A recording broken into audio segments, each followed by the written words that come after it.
안녕하세요. 저는 분식점을 운영하는 50대 여성입니다. 초등학교 앞 귀퉁이에서 시작한 장사가 어느덧 20년을 훌쩍 넘는 시간 동안 하게 되었습니다. 여러분, 흥분의 제비 이야기 다 아시죠? 저에게도 제비 다리를 고쳐주고 은혜를 받은 그런 일이 생겨 여러분들과 사연을 나누고자 이렇게 사연을 보내봅니다. 사실 그 전까지 제 삶은 나락으로 떨어진 것 같은 느낌이었거든요. 하지만 그 과거가 지금은 웃으며 이야기할 수 있는 고생담 정도가 되고 나니 이게 꿈인가 싶기도 합니다. 물론 제가 잘나서 제 삶이 달라진 건 아닙니다. 다 우리 딸 아영이와 우리 사위 덕분이지요. 너무 감사한 일이라고 생각합니다. 정말 로또라도 맞은 심정이랄까요? 어떤 일인지 궁금하시죠? 저는 20년 전부터 초등학교 앞에서 분식점을 운영했습니다. 요즘처럼 좋은 인테리어도 없고 보기에는 허름한 그런 가게였습니다. 분식점 문을 열 당시에도 근처에서 그 건물이 가장 새가 쌌기에 허름한 건물이라도 내가 부지런하게 쓸고 닦아 깨끗이 하자라는 생각으로 문을 열었습니다. 장사는 그다지 잘 되지도 그렇다고 안 되지도 않고 유지만 될 정도였습니다. 우리 딸 학교 보내고 먹이고 입힐 딱 그 정도까지였죠. 사실 저는 분식점을 열기 전까지는 평범한 가정주부였어요. 남편이 사고로 갑자기 돌아가는 바람에 급하게 문을 연 분식점이었답니다. 남편이 돌아가시고 처음엔 정신 못 차리고 있는 저를 정신 차리게 한 건 제 하나뿐인 딸이었습니다. 초등학교 3학년밖에 안 된 아이가 저한테 죽을 챙겨주더라고요.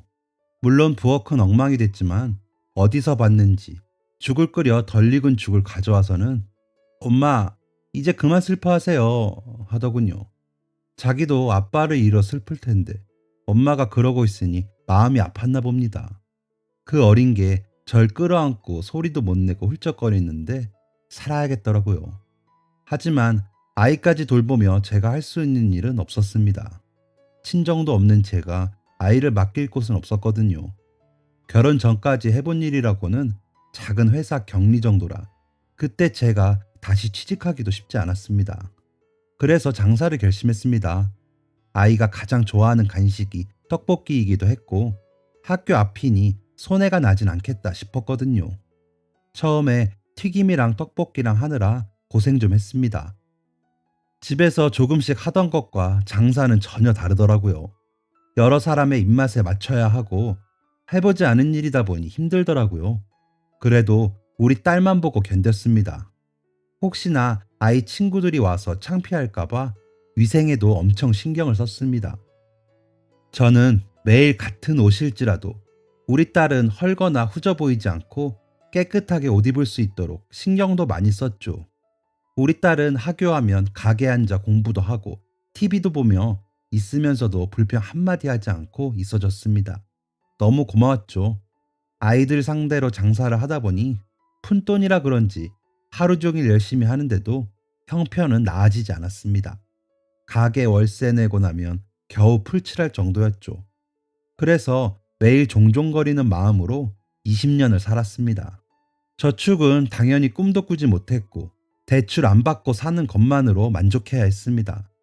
아이는 점점 자라니 들어가는 돈은 늘고 하다 보니 대출의 유혹도 있었지만 괜히 빌려 썼다가 못 갚으면 우리 딸까지 더 고생시킨다는 생각에 참고 또 참았습니다. 견뎠죠. 아이는 저의 그런 기대를 아는지 그 흔한 사춘기 반항 한 번 없이 잘 자라주었습니다. 고등학교에 들어가면서부터는 편의점이랑 음식점 서빙 같은 알바를 하기 시작하면서 본인 용돈이나 책값을 벌어 쓰더군요. 학원도 못 보내주는 엄마였지만 아이가 고생할 생각에 마음이 아파 당장 그만두라고 화도 내보았습니다. 하지만 대학 등록금도 벌고 미용 학원도 다니고 싶다며 자신의 계획을 말하는 아이를 맡기는 힘들었습니다. 오히려 고맙기까지 하더군요. 아빠가 있었음 그냥 학교만 다녀도 되었을 텐데 미안한 마음도 컸죠. 하지만 세상 천지에 우리 둘뿐이다 보니 점점 더 딸아이에게 의지를 하게 되었습니다. 그러다 보니 저의 모든 생활은 아이를 중심으로 돌게 되더군요. 아이가 밥을 먹지 않으면 저도 밥을 먹을 수가 없을 정도였습니다. 어느덧 아이는 자라 성인이 되었고 더 바빠졌습니다. 가고 싶다던 미용학과에 합격해 다니며 학교 생활에 푹 빠져 살더군요. 그러다 만난 남자친구들과 만남이 길어지는 사이가 되면 제게 소개를 시키고 싶어 했습니다. 저는 그럴 때마다 거절했고요. 아이를 떠나보내야 할 것 같아 마음이 아팠거든요. 물론 아이가 자라면 언젠가는 떠나야 한다는 것을 저도 알지요. 하지만 아무도 없는 저의 곁을 지켜주고 제가 버틸 수 있게 해주는 딸이 없으면 저는 어떻게 해야 할지 너무 겁이 났습니다. 그래서 너가 지금 남자나 만날 때야. 정신 차려. 라는 말로 아이를 나무라곤 했습니다. 그러면 아이는 엄마, 엄마는 내가 어떤 남자친구 만나는지 궁금하지도 않아? 내가 뭐 결혼을 하겠대? 그냥 이런 사람 만난다고 엄마한테 공개하고 싶은 거잖아. 엄마가 그런다고 내가 헤어지는 것도 아닌데 왜 그래? 라며 속상했습니다. 그러더니 그 다음부터는 남자친구에 대해서는 일절 말하지 않더군요. 아이가 취업에 성공하면서부터는 더 바빠졌습니다. 미용 업계가 그런 거라고는 하지만 주말이며 새벽이나 밤 늦게나 할 것 없이 바쁘다고 하더라고요. 연예인들도 많이 오고 결혼식 하는 신부들도 많이 오는 곳이라 그런지 예약이 꽉 찼다고 하더라고요. 그래서 우리 딸 얼굴을 마음껏 볼 수 있을 때는 잘 때였습니다. 연차가 점점 차면서는 그나마 나아지더군요. 아이는 30살에 가까워지면서 직급도 올라가더니 점점 더 세련되어졌습니다. 그런 딸아이를 보고 있자니 마음이 흐뭇해지면서도 혹여 제가 짐이 될까 걱정이 앞서기도 했습니다. 아이에게 들어가는 돈은 줄었지만 아이가 결혼을 할 때도 보태줄 돈도 없이 사는 제 상태가 미안했습니다. 아이도 학자금 대출 갚느라 빠듯한 것도 제가 알았기 때문에 걱정은 더 컸죠. 주변 사람들은 이제 딸내미 시집 보내고 쉬어 라고 했지만 당장 쉬면 저는 입에 풀칠하기도 어려운 실정이었습니다. 어쩌다 인생이 이렇게 되었나 싶기도 하고 막막하기도 해 서글퍼지곤 했었죠. 불난데 기름 붓는다고 더 힘들어질 게 있더군요. 건물 주인이 재건축을 한다며 가게를 비워달라고 하는 겁니다. 당장에 이만한 월세를 주고 다른 곳을 갈 수도 없었습니다. 주변의 다른 건물들은 벌써 다 재건축을 해 건물세도 비쌀 뿐더러 보증금도 어마어마했기 때문이었습니다. 하늘이 노랗고 앞이 막막하더군요. 가게를 더 알아볼 수도 없고 장사를 접을 수도 없고 정말 미치고 팔짝 뛸 노릇이었습니다. 철거 예정일을 잡겠다며 얼른 갈 곳을 알아보라는 건물 주인의 말이 그렇게 야속할 수가 없었습니다. 그날 저녁 딸아이가 웬일로 일찍 퇴근을 해 다음날 장사 준비를 하는 저를 찾아왔더군요. 그러더니 엄마, 이번 주말 저녁에 우리 외식할까? 하더군요. 안 그래도 심란한데 외식이라는 말에 엄마는 지금 외식할 기분이 아니야. 건물 재건축한다고 가게 비워달라는데 엄마는 어떻게 해야 할지 모르겠어. 밥 생각도 없어. 라고 답해버렸습니다. 그러자 딸아이는 날선 목소리로 엄마, 그래도 시간은 낼 수 있잖아. 엄마는 내가 왜 이렇게 얘기하는지는 안 궁금해? 라더군요. 속으로 아차 싶었지만 뭔가 다른 일이 있는 것 같아. 그럼 너나 좀 먹고 와. 삐쩍 말라서는 먹고 싶지 않다는데 왜 그래? 라며 말해버렸습니다. 아이 눈에 눈물이 그렁그렁해지더군요. 그러더니 엄마, 나 프로포즈 받았어. 지금 남자친구 정말 성실하고 좋은 사람이라 나도 결혼하고 싶어. 내 친구들도 요즘 하나둘씩 결혼해. 맨날 신부 화장만 해주는 거 아니고 나도 좀 받고 싶고. 그런데 엄마는 왜 그런 문제에 관심이 없어? 라며 가방을 가지고 나가버렸습니다. 올 게 왔다 싶으면서도 제가 준비가 되지 않았으니 아이도 지금은 때가 아니라고 생각했습니다. 이기적인 걸 알지만 지금 상황이 상황인 만큼 아이가 좀 더 기다려줬으면 하는 마음이었던 것도 사실이었습니다. 아이가 눈물까지 비추며 간지라 마음은 안 좋았지만 할 수 있을 때까지 모른 척하고 싶었습니다. 그리고 무엇보다 아이를 내가 아닌 다른 사람의 곁으로 보낼 준비가 전혀 되어 있지도 않았고요. 아이가 없으면 다 무슨 소용인가 싶기도 했거든요. 제가 혼자 지내다 죽으면 아이 혼자 남겨질 텐데 그때 돼서 우리 아이를 전적으로 사랑해줄 사람이 있을까 싶기도 했고 아무튼 이래저래 아이를 떠나보내고 싶지 않았습니다. 참 이기적이고 나쁜 엄마죠. 맞습니다. 아이의 발목을 잡고 늘어진 거니까요. 아이가 아마 많이 답답하고 속상했을 겁니다. 가게 정리를 하고 집에 가보니 아이가 아직 집에 들어오지 않았더군요. 전화를 해도 전화를 받지 않고요. 그러다 한참이 지나서야 들어와서는 인사도 않고 씻으러 들어가더니 나와서 방에 들어가 버리더군요. 그런 아이에게 아무 말도 하지 못했습니다. 그래봤자 서로 마음만 상할 것을 알았으니까요. 다음 날 아침에도 밥도 먹지 않고 나가버리더군요. 밥상을 치우는데 눈물이 났습니다. 서러워서 우는 건지 미안해서 우는 건지 모르겠지만 눈물이 났습니다. 그래도 아직 결혼은 시키고 싶지 않았습니다. 가게 문제는 도통 해결될 기미가 보이지 않았습니다. 주변 어디를 가봐도 너무 세가 비싸더군요. 철거 예정일이 잡혔다는 통지서가 오더군요. 6개월 정도 시간이 남았는데 그 안에 어떻게 해결을 봐야 할지 막막했습니다. 집을 줄여서 이사를 하고 가게를 구해야 할까 싶기도 했지만 집값도 너무 올라 그것마저도 쉽지 않겠더군요. 그래도 남편이 남겨준 거라고는 이 집 하나인데 어떻게든 지키고 싶기도 했습니다. 작은 18평 아파트이긴 하지만 남편이 사망하고 나서 그 보상금으로 대출을 다 갚은 집이라 이 집은 남편의 목숨이나 다름없었으니까요. 나중에 제가 죽으면 우리 딸에게 남겨주고 싶기도 했습니다. 집만큼은. 골치가 아픈 와중에도 장사를 접을 순 없었습니다. 매일 쉬지 않고 일해도 이 지경인데 하루라도 쉬면 어떻게 되겠습니까? 그리고 저를 기다리는 꼬마 손님들도 있고요. 떡볶이 한 그릇에 행복해하는 모습을 보자면 그렇게 예쁠 수가 없기도 했습니다. 그 모습을 보면 잠시 시름을 잊고는 했습니다. 간혹 어린 시절이 생각나서 왔다는 졸업생들도 있었습니다. 먹으면서 바로 이 맛이라며 좋아하는 모습을 보면 뿌듯하기도 했었죠. 가게와 저는 이렇게 뗄래야 뗄 수도 없는 사이가 됐는데 이제는 정말 어떻게 해야 하나 싶어 걱정이 이만저만이 아니었습니다. 그러고 하루 종일 마음이 안 좋아 걱정만 하고 있는데 마무리할 때쯤 되어 말쑥한 차림의 남자 손님이 들어왔습니다. 떡볶이 한 그릇을 시키고는 먹지도 않고 가만히 보더군요.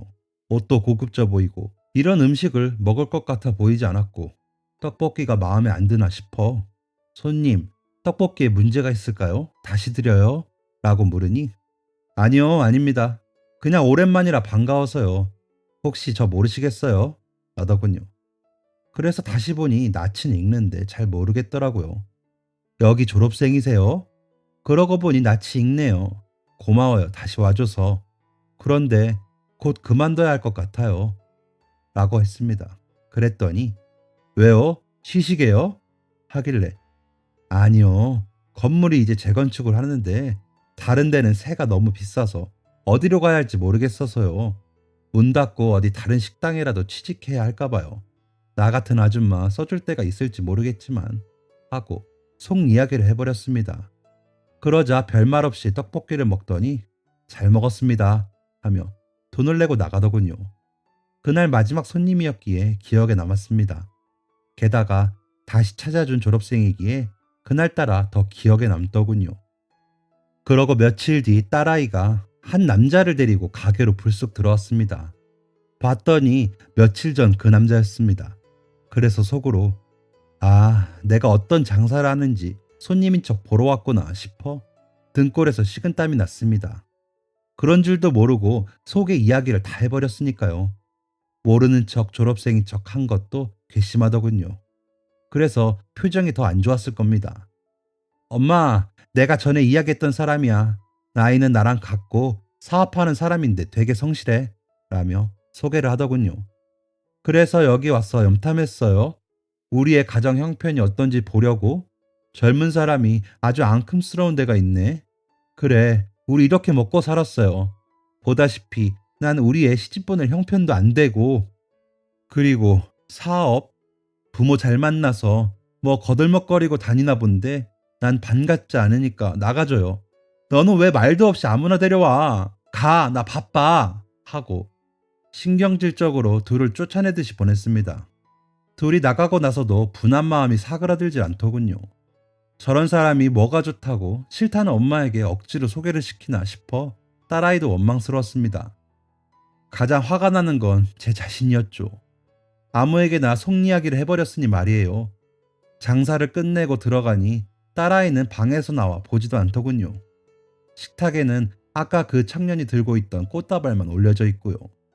누가 저런 꽃다발이나 받으며 희희낙낙할 줄 아는 빙충이로 아는가 싶어 다시 한번 화가 났습니다. 다음날 아침은 제가 차리지 않았습니다. 나가는 딸을 내다보지도 않았죠. 그런 놈을 믿고 엄마 곁을 떠나려는 아이가 원망스럽고 서운했습니다. 저녁에 일을 마치고 돌아오니 딸아이가 식탁에 앉아 저를 기다리고 있더군요. 그러더니 엄마 얘기 좀 해 라며 저에게 말을 붙이는 겁니다. 무슨 얘기? 결혼? 예, 결혼은 뭐 저절로 다 되니? 너 모아놓은 돈 있어? 엄마는 당장 먹고 사는 돈도 빠듯해. 너 결혼시키고 엄마 늙어서 혼자 살 돈도 마련해야 할 생각에 머리가 터질 것 같아. 근데 너는 남자만 있으면 다 되는 거야? 그렇게 빈손으로 시집가면 누가 좋아하니? 시댁에서 눈총 받다가 못 살겠으면 이혼이나 할래? 지금에야 남자가 다 좋다 하겠지. 그런데 살다 보면 없이 시집가서 사는 게 얼마나 서러운 일인데 뭐가 그리 급해서 난리야 라며 퍼붓자 조용히 듣고 있던 딸아이가 주르륵 눈물을 흘리더군요. 그 모습도 보기 싫어져. 너는 너 혼자만 중요하지? 이 엄마는 어찌되든 뭐가 잘못되든 상관없이 다 필요 없어. 시집을 가든지 뭘 하든지 신경 안 쓸 테니까 너 마음대로 해.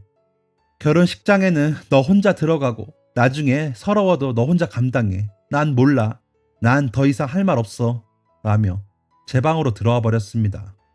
힘든 와중에도 저밖에 모르고 산 엄마를 이렇게 서럽게 할 수가 있나 싶어 마음에도 없는 소리까지 해버리고는 저도 속상해 눈물이 나더군요. 먼저 가버린 남편이 그렇게 원망스러웠던 적이 없습니다. 그러면서도 다 필요 없고 어디 가서 식당에 취직이라도 되면 생활은 되겠지 싶은 마음에 일자리를 알아봐야겠다는 생각이 들더군요. 그러면서도 딸아이가 절 버리고 덜컥 떠나버릴 것 같은 생각에 두렵고 무섭기도 했습니다. 다음날 아침도 저는 차리지 않았습니다. 아이는 문 앞에서 다녀오겠습니다 하고 나가더군요. 그래도 모르는 척하고 누워만 있었습니다. 속이 문드러지는 것 같았습니다.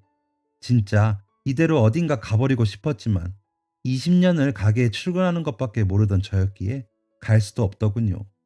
그래서 채비를 하고는 가게로 향했습니다.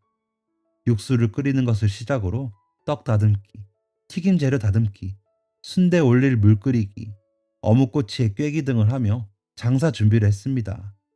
20년을 한결같이 하던 일인데 얼마 남지 않았다고 하니 사뭇 다르게 느껴지며 더 귀하게 느껴졌습니다.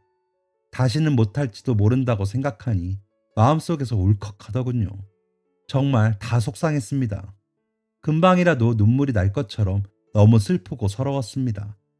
열심히 살면 언젠가는 볕이 든다는 말도 다 헛소리 같고 원망스러웠습니다. 그 속엔 저를 미워하는 마음이 가장 컸습니다. 제가 조금만 더 능력이 있었다면 이렇게 애를 태울 일이 있을까 싶어 속상하더군요. 3, 4년 전쯤 권리금 준다며 가게 넘기라던 사람한테 넘겼으면 조금이라도 더 돈을 받기도 했을 텐데 하면서 지나간 일에도 미련이 남아 후회를 하기도 했죠. 그러면서도 준비를 하다 보니 손님들이 몰려들 시간이 왔습니다.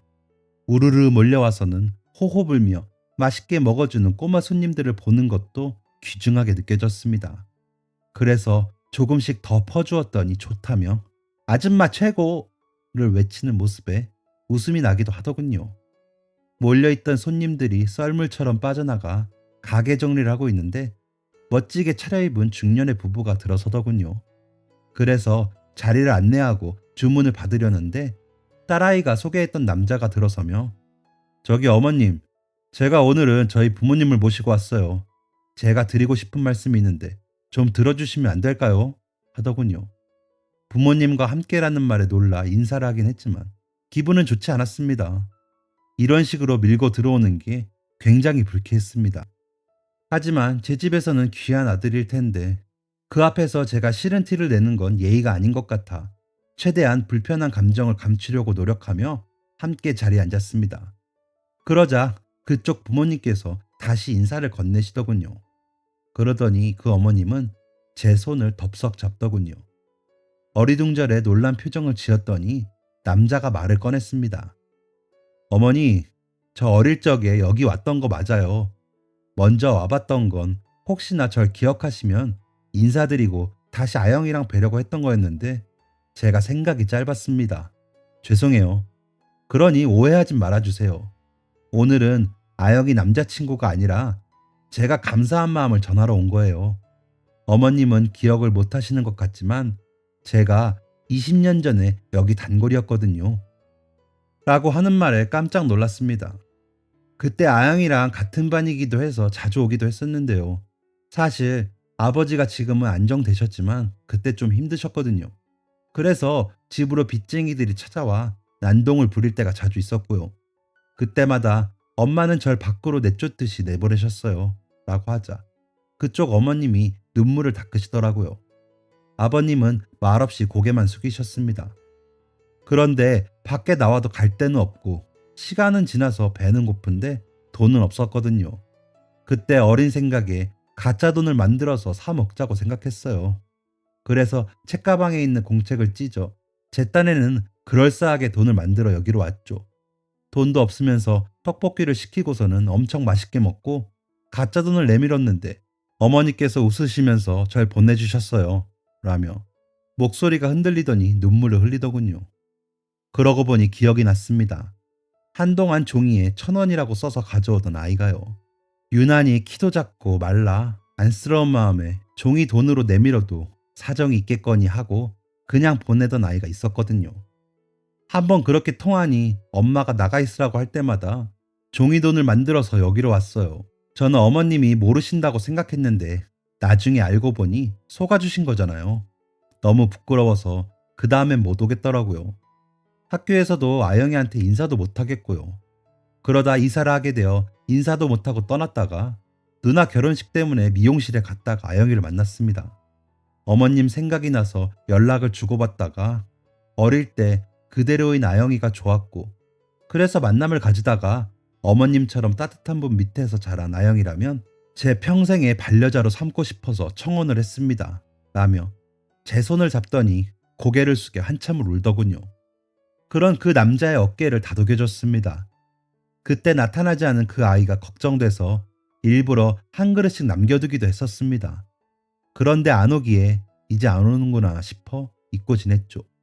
형편도 나아지고 잘 자란 것 같아 다행이라고 생각을 하고 나니 전에 그렇게 퍼부으며 냉대를 한 것이 미안해지더군요.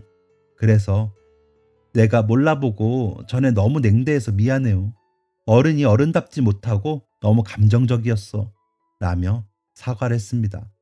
그러자 아버님은 아이가 여러 번 이야기를 했었는데 이제야 찾아뵈어서 죄송합니다. 오면서 다시 이야기하기에 너무 죄송해서 몸둘 바를 모르겠더라고요. 감사했고 죄송했습니다. 라고 하시더군요. 어머님은 눈물을 닦으시더니 아영이가 누굴 닮아 마음 씀씀이가 좋은가 했더니 어머님 덕이었네요. 제가 그래도 그때 그러면 안 되는 건데 그때 저희 아들을 보살펴 주셔서 너무 감사해요. 라며 다시 눈물을 흘리셨습니다. 그렇게 보자니 저런 집이라면 우리 딸이 시집가도 외롭거나 홀대받진 않겠다 싶더군요. 그러면서 그간의 속상함이 눈 녹듯이 사라졌습니다. 그래서 일단 오셨으니 떡볶이라도 드시고 가세요. 저는 제가 할 일을 했을 뿐인데 이렇게 좋은 인연으로 이어졌네요. 너무 볼품없지만 지금 제가 드릴 수 있는 게 이런 것들 뿐이라 너무 죄송합니다. 라며 음식을 대접해 드렸습니다. 나가시며 값을 지불하시겠다는 걸 한사코 말려서 돌려보냈습니다. 마음이 한결 편해지니 골칫거리 같았던 일들에 답이 보이더군요. 일단 집을 팔고 아이 시집을 보내고 저는 어디 원룸 전세라도 들어가면 될 일이었습니다. 아이도 없는데 그 집에서 혼자 뭐 하겠습니까? 남편도 그러길 원할 것 같았습니다. 그리고 가게도 정리되면 어디 다른 식당에 취직해 월급을 받으면 될 일이었죠. 그렇게 정하고 나니 마음도 몸도 가벼워졌습니다. 그간의 감정들은 다 제 미련이고 집착이었던 거죠. 그걸 깨게 해준 그 부모님과 남자에게 고마웠습니다. 성품도 좋아 보여 다행이다 싶어서인지 마음이 놓였습니다. 가게 정리를 마치고 아이가 좋아하는 빵을 사서 집에 들어갔습니다. 아이는 들어와 저녁 준비를 하고 있더군요. 빵을 보더니 맛있겠다 하며 웃습니다. 그런 딸아이를 안아주었습니다. 엄마가 마음이 무거워서 우리 딸한테 마음에도 없는 말을 했어. 엄마가 미안해. 엄마 걱정은 말고 결혼 준비 시작해. 엄마는 가게랑 이 집이랑 정리해서 너 결혼하는데 보탤게. 다 해주지 못해서 미안해. 오늘 보니까 그 집 부모님이랑 남자가 다 좋더라. 우리 딸 그런 집에 시집 가는 거면 엄마는 마음이 놓일 것 같아. 라며 아이를 달래주었습니다. 그러자 아이는 말도 없이 울기만 하더군요. 그간 얼마나 마음고생을 했을지 안 봐도 화냈기에 그런 아이를 안아주는 일 말고는 할 수가 없더군요. 그날 밤에는 아기처럼 저를 끌어안고 자고 싶다며 제 방에서 잠이 든 아이를 보며 언제 이렇게 컸나 싶었습니다. 남편이 얼마나 예뻐라 했던지 사고가 나서 그렇게 되기 전에는 공주 대접을 받던 아이였는데 못난 엄마 만나 고생만 하다가 시집갈 생각을 하니 마음이 아팠습니다. 시집가서는 그런 고생 다시는 안 하길 바라고 또 바랬습니다. 다음날 아침에 아이도 저도 늦잠을 잤습니다. 늦어서 헐레벌떡 나가면서도 웃으며 나가는 아이를 보자니 저렇게 좋을까 싶어 더 미안해지더군요. 가게에 나가는 길에 부동산에 들러 집 시세를 알아보았습니다. 많이 오르긴 했지만 아이 결혼하는 데 쓰고 나면 원룸 전세 구하기도 빠듯하겠더군요. 그리고 건물 주인에게 전화를 걸어 가게 빼는 날짜를 조정했습니다. 답이 늦어 죄송하다고 말을 하자 오래 계셨는데 그 마음을 왜 모르겠어요. 저희가 보증금에 조금 더 생각해서 드릴 테니 도움이 되셨으면 좋겠네요. 하시더군요. 마음을 달리 먹으니 일이 좀 더 수월하게 풀리는 것 같아 마음이 놓였습니다. 아이 식 날짜가 정해지면 집을 그 날짜에 맞춰 이사를 하면 되겠다 싶어 아이에게 문자를 넣었습니다. 언제쯤 시골일 생각이야? 엄마도 준비를 해야 해서 궁금해서 라고 보내자 곧 오늘 저녁에 다시 얘기해요 라며 답이 왔습니다. 바쁜 것 같아 더 조르지 않고 저는 또 저대로 장사 준비를 하고 장사를 하며 하루 종일 바쁜 하루를 보냈습니다. 가게 정리를 하고 잠시 쉬려고 앉았는데 딸아이와 남자가 들어오더군요. 이번엔 웃으며 맞아줬습니다. 그렇게 다시 보니 참 잘 어울리는 한 쌍의 남녀였습니다. 그간 제 눈을 가린 그 답답함이 다시 미안해졌습니다. 어쩌지 떡볶이가 다 팔렸는데 배고프지? 라고 물었더니 엄마랑 먹으려고 피자 사왔어요. 엄마 피자 좋아하잖아. 라며 딸아이가 피자를 펼치더군요. 오랜만에 피자를 보니 입맛이 돌았습니다. 그래서 우와 역시 우리 딸이 최고네. 맛있겠다 하며 같이 앉아 먹기 시작했습니다. 남자는 먹으면서 자꾸 제 눈치를 보기에 제가 그 전에 한 행동 때문인가 싶어. 왜? 불편해? 전에는 내가 예민했어. 그런데 이제 다 편해졌어. 자네 덕분이야. 라고 했더니 어머니 그게 아니라 드릴 말씀이 있어서요. 하더군요. 실은 저희 아버님 하시는 회사에서 저도 일을 하고 있는데요. 그 회사가 있는 건물이 저희 회사 명의거든요. 그런데 이번에 코로나 때문에 1층에 상가가 공실이 났어요. 어머니 괜찮으시면 거기서 장사해 보시는 건 어떠세요? 하는 겁니다. 그러면서 물론 세나 보증금 이런 건 필요 없고요. 이건 제 생각이 아니라 저희 아버지 생각이세요.